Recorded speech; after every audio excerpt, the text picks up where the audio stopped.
Thanksgiving leftovers are probably still in the fridge, but now it's time for another family gathering for Hanukkah. The holiday is earlier than usual this year, so we wanted to help you get your menu together. And who better to help us do that than Chef Jay Weinstein, a chef instructor from Natural Gourmet Institute in Chelsea. Welcome. Thank you for having me. And you brought a lot of food to show us. We have a full screen graphic that shows the menu that we're going to be talking about today. A little bit of everything. Looks delicious. Great. Before we get into that, let me start with this, because you teach Jewish cooking, correct? I do. You do. So what are some of the things that you tell your students? What are the main things that you tell them to get ready for Hanukkah? We're the students today, so we're listening very closely. Hanukkah celebrates a miracle wherein olive oil managed to burn for 7 days, even with only 8 days, with only one day's supply. So anything cooked in olive oil is a traditional way of symbolizing that miracle. Now, there are 8 days, right, in this celebration. How do you decide when to make a really big meal, when you're supposed to have a smaller meal, or can you just feast whenever you want? There are no rules. Love it. In my family, it was always hearty meals in the wintertime, and it would include foods like these. Okay, so let's start. You brought several examples of some great food to eat. Yeah, walk us through it. Well, traditional latkes are potato pancakes. There are 2 ways of making them. You can make them by grating the potatoes, but I have an easier method by just putting the potatoes in a blender with some onions and a little bit of seasoning and making a batter that pours, just like flapjacks. Look at that. Very nice. At the Natural Gourmet Institute, we use more health-supportive foods than just simply fried mainstream foods. Right. And so these wild rice pancakes are made with whole grains and 50% julienne fresh vegetables. It's traditional to top them with sour cream, but if you're observing the Jewish laws of kashrut, which would mean you couldn't have dairy and meat together, you could top them with applesauce, or you could make the applesauce as a dessert. You can also, I'm guessing, combine the applesauce with the potato cakes as well, because those are a great absolutely. right? It's a great topping for pancakes and makes a great hors d'oeuvre.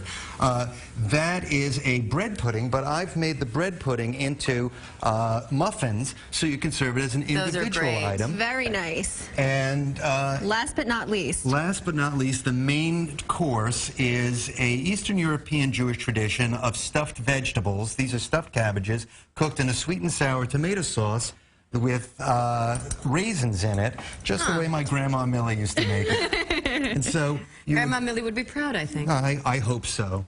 I hope so.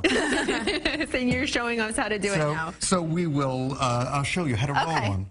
So you start with layering the sauce. Yeah, you put the sauce down at the bottom. I feel that now it's going to get complicated.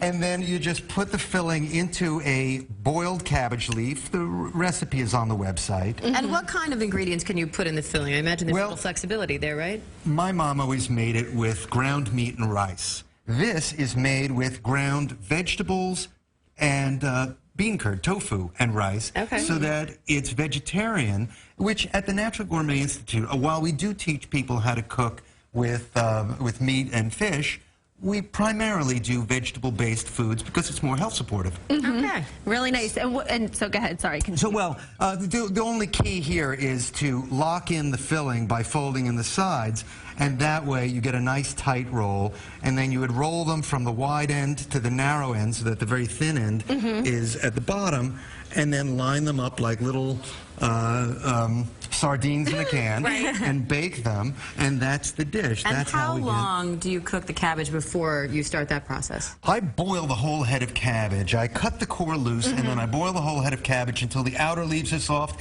take off 3 or 4 leaves, then boil it again to take off the next 3 or 4 leaves, and that way you get about a dozen leaves. You can make 2 rows of 6, and that is about as much filling as the recipe makes, and they look gorgeous. And how far ahead of time can you make them?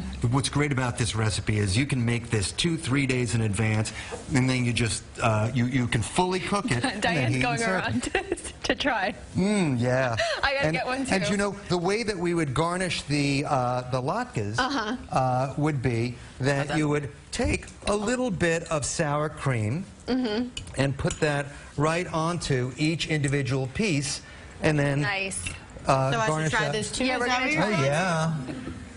Looks delicious. I'm going to try everything. Okay, we got to check in with Charles Osgood. We're going to try some of this stuff in the meantime, though. It's delicious, right? Oh,